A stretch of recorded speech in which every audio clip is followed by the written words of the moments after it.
নাহিদ ইসলাম আরও বলেছেন, মুজিববাদ ও সব ধরনের স্বৈরাচারী ও ফ্যাসিস্ট শক্তিকে পরাজিত করে রাষ্ট্র ও সমাজকে ঐক্যবদ্ধ ও গণতান্ত্রিক করার দায়িত্ব আমাদের, মানে তাদের। নিজেরাই এখন বড় ফ্যাসিস্টের পরিচয় দিয়ে বসে আছেন, পরিচয় দিচ্ছেন। এ কথা তো এখন সব জায়গায় উচ্চারিত হচ্ছে।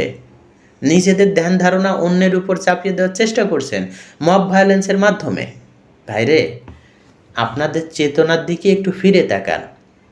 সেই চেতনাকে কেন্দ্র করে যে ভাষায় কথা বলছেন, 1 বছর আগে আপনাদের প্রতি মানুষের যে সমর্থন ছিল, আমাদের যে সমর্থন ছিল, 1 বছর পর এসে তা কোন তলানিতে গিয়ে পৌঁছেছে একটু ভেবে দেখুন।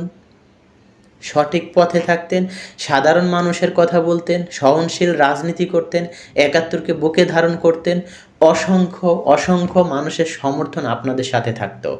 মানুষ এখন বুঝতে পারছে কোন ডিজাইনে, কোন পরিকল্পনায় শেখ হাসিনার বিরোধী আন্দোলন হয়েছিল।